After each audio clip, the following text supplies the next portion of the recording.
പിതാവിന്റെയും പുത്രന്റെയും പരിശുദ്ധാത്മാവിന്റെയും നാമത്തിൽ ആമേൻ. ഇന്ന് ജൂലൈ 2 ബുധനാഴ്ച. അമ്മേ പരിശുദ്ധമ്മേ, അമ്മേ പരിശുദ്ധമേ, ദൈവമാതാവേ, കൃപാസനത്തിലൂടെ ഞങ്ങൾക്കും ഞങ്ങളുടെ ദേശത്തിനും അമ്മ മധ്യസ്ഥം തേടി തന്ന എല്ലാ അനുഗ്രഹങ്ങൾക്കും കൃപകൾക്കും ഞങ്ങളിപ്പോൾ ഹൃദയം നിറഞ്ഞ നന്ദി പറയുന്നു. അമ്മേ പരിശുദ്ധമേ, ദൈവമാതാവേ, 2004 ഡിസംബർ 7 ഉച്ചകഴിഞ്ഞ് 2:30 കൃപാസനത്തിൽ സംഭവിച്ച അമ്മയുടെ പ്രത്യക്ഷപ്പെടലിനെ കുറിച്ച് തിരുസഭയ്ക്ക് സമർപ്പിച്ചിരിക്കുന്ന പഠനരേഖകളുടെ മേൽ സഭാത്മകമായ പഠനം ആരംഭിക്കുവാൻ ഞങ്ങൾ പ്രാർത്ഥിക്കുന്നു.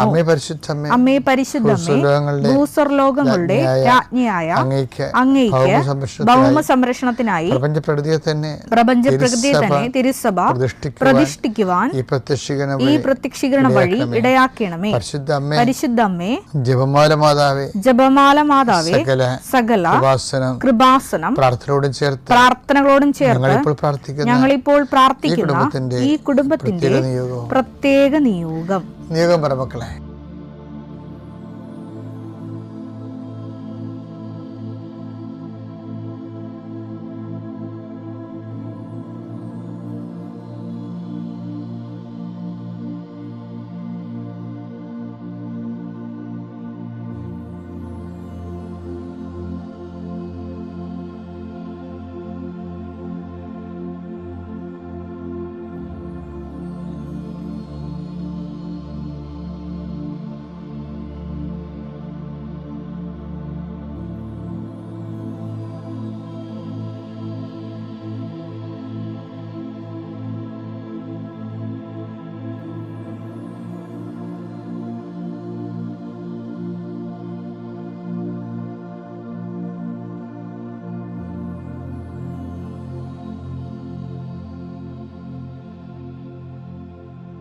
അമ്മയുടെ പ്രത്യക്ഷീകരണത്തിന്റെ ഈ അനുഗ്രഹവേളയിൽ ഞങ്ങൾക്ക് സാധിച്ചു തരുവാൻ കനിയണമേ.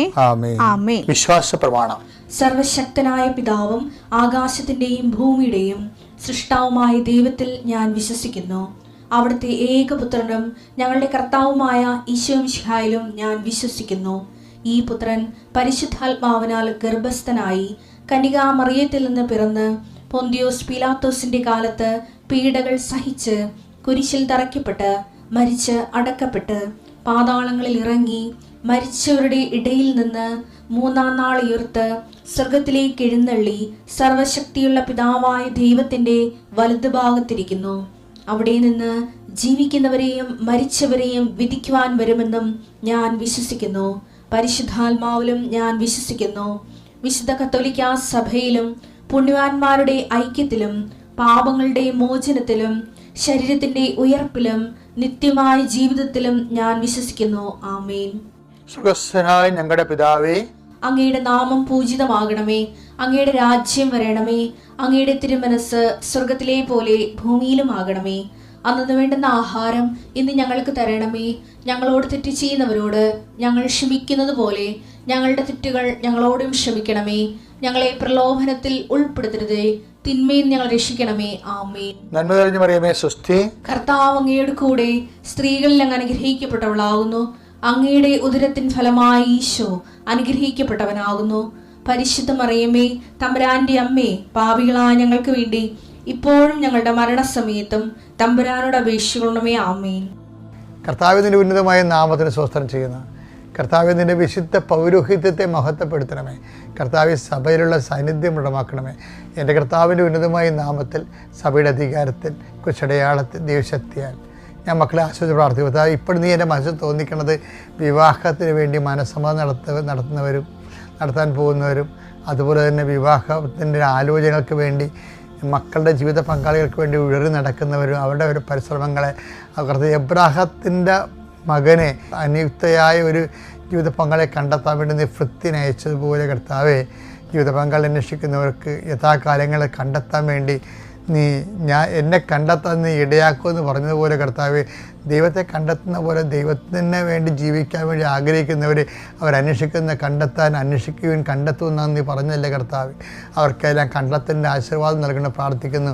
എൻ്റെ കർത്താവിൻ്റെ ഉന്നതമായ നാമത്തിൽ, സഭയുടെ അധികാരത്തിൽ, കുരിശിൻ്റെ അടയാളത്തിൽ ഏതെല്ലാം വിഷയങ്ങൾക്ക് വേണ്ടി ആരെല്ലാം പേടിക്കുന്നുണ്ടെങ്കിൽ ഈശോയെ, അവരെ നീ ബ്ലോക്ക് ചെയ്യണമെന്ന് പ്രാർത്ഥിക്കുന്നു. കർത്താവേ, അങ്ങനെ വിശ്വസിക്കുന്നവർ ഒരു മനുഷ്യനെയും പേടിക്കരുത് ഈശോയെ. ആ രീതിയിൽ അവർക്ക് ആത്മവിശ്വാസവും ആന്തരിക ശക്തിയും നൽകണം പ്രാർത്ഥിക്കുന്ന ഈശോയെ.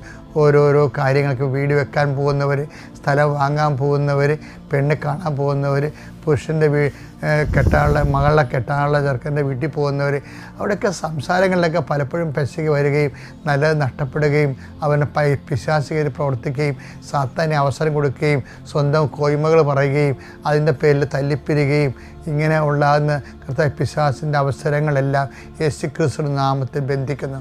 എൻ്റെ കർത്താവിൻ്റെ ഉന്നതമായ നാമത്തിൽ, സഭയുടെ അധികാരത്തിൽ, അന്നു വേണ്ട ആഹാരത്തിനായി നിൻ്റെ എല്ലാ ഉദ്യമങ്ങളെയും കർത്താവിനെ ആശീർവദിക്കട്ടെ. നീ ആശ്രയം വെച്ചിരിക്കുന്നവർ അതിൽ നിന്ന് സ്കിപ്പായി പോകാതിരിക്കാൻ വേണ്ടി യേശുക്രിസ്തു നാമത്തെ ഞാൻ ബന്ധിക്കുന്നു. Lord Jesus Christ, pour out His Spirit, touch with the fire finger, suck with the precious blood. The authority of the Catholic Church, with the power of Jesus Christ, with the merit of the Holy Priesthood, I bless her. കർത്താവിൻ്റെ പ്രവർത്തികൾ നമ്മളെപ്പോഴും അറിയാം, not by merit but by grace എന്നല്ല നമ്മുടെ ഉടമ്പടിയുടെ മുഖ്യ ധാര. അതാണ് ഫോർമുല എന്ന് പറയുന്നത്, സൂത്രവാക്യം. നിൻ്റെ കഴിവല്ല, കർത്താവിൻ്റെ കൃപയെന്ന്. പക്ഷേ ഇത് മുഴുവനും, ബൈബിൾ മുഴുവനും ഇങ്ങനെ സ്പൈനൽ കോഡ് പോലെ കിടപ്പുണ്ട്. നട്ടിൻ്റെ അകത്ത് സ്പൈനൽ കോഡ് വന്ന പോലെ തന്നെയാണ് ഇത് കിടക്കുന്നത്. നോട്ടിൻ്റെ അകത്തുള്ള വാട്ടർമാർക്ക് പോലെ ഇത് ജലമുദ്ര പോലെ കിടപ്പുണ്ട്. എന്താണ്? കർത്താവിനെ കൂടി കക്ഷി ചേർക്കണമെന്ന്. അതെന്താണ്? പണിക്കാർ ഉപേക്ഷിച്ച് കളഞ്ഞാലും കർത്താവിൻ്റെ പ്രവൃത്തി മൂലം നിന്നെ വീണ്ടെടുക്കാൻ കഴിയും. അപ്പോൾ എന്താ ഞാൻ ഇങ്ങനെ പറയാൻ കാരണം എന്നറിയാമോ? ഈ ബൈബിൾ മൊത്തം ഡിസൈൻ ചെയ്തിരിക്കുന്നത് ആ രീതിയിലാണ്. ഇപ്പോൾ ഞാനൊരു കാര്യം പറയട്ടെ. സങ്കീർത്തനം 118:22 എടുത്തേ. പണിക്കാർ ഉപേക്ഷിച്ചു കളഞ്ഞ കല്ല് മൂലക്കല്ലായി തീർന്നു. ഇത് കർത്താവിൻ്റെ പ്രവൃത്തിയാണ്.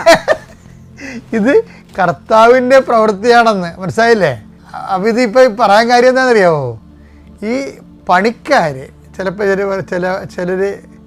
ചില ആൾക്കാർ ഈ നമ്മുടെ യോഗ്യത, നമുക്ക് അയോഗ്യതയുള്ളത് കാരണം, ഇപ്പം not by merit but by grace അല്ലേ ഉടമ്പടിയുടെ ആപ്തവാക്യം. നിൻ്റെ കഴിവ് കൊണ്ടല്ല, എൻ്റെ കൃപ കൊണ്ടെന്ന്. അപ്പോൾ ഈ പണിക്കാരെന്ന് പറയുന്ന സംഭവങ്ങളൊക്കെ നമ്മുടെ ബന്ധുക്കളാകാം, നമ്മളെ സഹായികളാകാം, നമ്മളെ സഹായിക്കുമെന്ന് നമ്മൾ ധരിക്കുന്നവരാകാം, നമ്മളോട് സഹായിക്കാൻ ബാധ്യതയുള്ളവരാകാം. അപ്പം ചില സമയത്ത് നമ്മൾ റിജക്റ്റ് ചെയ്യുന്ന കോളേജിലെ അഡ്മിഷനാകാം, ജോലി ഇൻ്റർവ്യൂവിന് പോകുന്ന പരാജയപ്പെടുന്ന അവസ്ഥയാകാം. പണിക്കാർ മുഴുവനും നമ്മുടെ ചുറ്റും പണിക്കാരാണ്.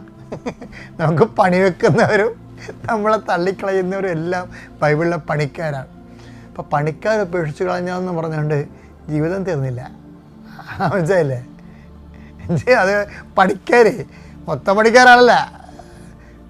അപ്പോൾ അതുകൊണ്ട് ഇവിടേക്ക് നമുക്കൊരു തട്ട് കിട്ടിയെന്ന് പറഞ്ഞുകൊണ്ട് നീ പോയി ആത്മഹത്യ ചെയ്യേണ്ട ആവശ്യമൊന്നുമില്ല, നീ വിഷമിക്കേണ്ട ആവശ്യമില്ല, നീ ജീവിതത്തിൽ എല്ലാവരും ഇങ്ങനെയാണ് ധരിക്കേണ്ട ആവശ്യമില്ല. കാര്യം എന്താണ്? പണിക്കാർ ഉപേക്ഷിച്ച് കളഞ്ഞ കല്ല് മൂലക്കല്ല എന്ന്. അതെന്താണ്? അത് not by merit but by grace, കർത്താവിൻ്റെ പ്രവൃത്തി. അത് വായിച്ച് ഇത് കർത്താവിൻ്റെ പ്രവൃത്തി. അതാണ് കാര്യം. എന്താണ്? പണിക്കാർ ഉപേക്ഷിച്ച് കളഞ്ഞ കല്ല് മൂലക്കല്ലാകണത് എന്തുകൊണ്ടാണ്? അത് not by merit but by grace ആണ്. അതാണ് ഇത് കർത്താവിൻ്റെ പ്രവൃത്തി. എൻ്റെ ദൈവപൈതലേ, എവിടെയെങ്കിലും നിനക്കൊരു തട്ടുകേടുണ്ടായാൽ അതിൻ്റെ അർത്ഥം ഇനി നീ മനുഷ്യരിലോ പൊന്നിലോ പാട്ടിലോ പറമ്പിലോ ഒന്നും ആശ്രയിക്കേണ്ട, കർത്താവിൽ തന്നെ ആശ്രയിക്കണം. എന്താണ്? നിൻ്റെ ഫോർമാറ്റ് ടോട്ടൽ ചേഞ്ച് ചെയ്ത് നീ ദൈവത്തിനെ അറിയാനും ദൈവത്തിനെ കൊണ്ട് ജീവിതം പുനഃക്രമീകരിക്കാൻ വേണ്ടിയാണ് ഈ തട്ടുകേടൊക്കെ ഉണ്ടാകുന്നത്. അല്ല നീ ഞാൻ ഇത്രയും കഴിവുകൊണ്ടായിരുന്നു, ഞാൻ ഇത്രയും പഠിച്ചു, ഞാൻ ഇത്രയും എന്നേക്കാൾ കഴിവ് കുറഞ്ഞവർ കയറിപ്പോയി, ഇങ്ങനെ കുറേ ഇങ്ങനെ ഈ കഴുത പാട്ട് പാടുന്ന പോലെ പാട്ട് നടക്കേണ്ട ഒരു കാര്യമില്ല. മറിച്ച് എന്താ സംഭവിച്ചാൽ നീ പൂർണ്ണമായി ദൈവത്തിൻ്റെ കൈകളിലേക്ക് വരാൻ പോകുന്നു. ദൈവം എന്നെ ഏറ്റെടുക്കാൻ പോകുന്നു. അതുകൊണ്ടാണ് ഈ പണിക്കാരെ കൊണ്ട് ഉപേക്ഷിപ്പിക്കണത്. ഉപേക്ഷികളെന്നല്ലേ അവരോട് ഉപേക്ഷിക്കാൻ പറഞ്ഞിട്ടാണ് അവർ എന്താണ് നീ ദൈവവേദനായതുകൊണ്ടാണ്. അതിനോട് ബന്ധപ്പെട്ട് വരുന്ന വചനമാണേ. അതായത് 127 ഒന്നെടുത്ത സങ്കീർത്തനം. കർത്താവ് വീട് കർത്താവ് വീട് പണിയുന്നില്ലെങ്കിൽ പണിക്കാരുടെ അധ്വാനം വ്യർത്ഥമാണ്. അതാണ് നിങ്ങളുടെ മുഴുവനും നിങ്ങൾ വെള്ളം അടിക്കണതും ആത്മഹത്യ ചെയ്യാൻ പോണതും പണിക്കാരുടെ നിന്ന് പണി കിട്ടിയതെന്നല്ലേ. അവൻ ചതിച്ചു, ഇവൻ ചതിച്ചു, അവൻ വിസ തരാമെന്ന് പറഞ്ഞിട്ട് അവൻ തന്നില്ല, 8 ലക്ഷം പോയി, ഓൺലൈനിൽ ഞാൻ ഗാമ്പിൾ ചെയ്തു, കാശ് പോയി. ഇങ്ങനെ പണിക്കാർ നിങ്ങൾ ചതിക്കുമല്ലോ, അതിനകത്ത് സംശയമില്ല കാര്യങ്ങളില്ലേ. അപ്പം പണിക്കാരെപ്പോഴും പണി തരുമെന്നുള്ള ഉറപ്പാണ്. അപ്പോൾ സങ്കീർത്തനം എന്താ പറയണത്? 127 പറഞ്ഞാൽ കർത്താവാണ് ഭവനം പണിയണത്. ഇപ്പോൾ പണിക്കാർ ചതിക്കുന്നതിൻ്റെ കാര്യം എന്താണ്? കർത്താവാണ് ഭവനം പണിയേണ്ടതെന്ന് നിന്നെ ബോധ്യപ്പെടുത്തിക്കണം കർത്താവ്. അവിടെ നീ ആശ്രയിച്ചേക്കണം. 2 വചനം ഒന്നാണ് കേട്ടോ. അതായത് പണിക്കാർ ഉപേക്ഷിച്ച് കളഞ്ഞ കല്ല് ഭവനത്തിന് മൂലക്കല്ലാകണതും. അതുപോലെ അത് സങ്കീർത്തനം 118:22 കർത്താവ് ഭവനം പണിയുന്നില്ലെങ്കിൽ പണിക്കാരുടെ പണി വ്യർത്ഥമാണെന്നും. അപ്പം ഈ പണി വ്യർത്ഥമാകുന്ന പണിക്കാർ പണിഞ്ഞാലും നമ്മൾ സഹായിച്ചാലും അത് വ്യർത്ഥമാണ്. എന്താ കാര്യം? കർത്താവ് ഭവനം പണിയണം. പണിക്കാർ ഉപേക്ഷിച്ച് കളഞ്ഞാലും കുഴപ്പമില്ല. കാര്യം എന്താണ്? കർത്താവ് അതിനെ മൂലക്കല്ലാക്കും. അപ്പോൾ കർത്താവ് തന്നെയാണ് ഇതിൻ്റെ അകത്തുള്ള പ്രധാനപ്പെട്ട ഫോക്കൽ പോയിന്റ്. അപ്പോൾ കർത്താവിൻ്റെ ഫോക്കൽ പോയിൻ്റായിട്ട് അങ്ങോട്ട് ജീവിതം റീഅറേഞ്ച് ചെയ്താണല്ലോ, അടിപൊളിയായിരിക്കും. Thank you.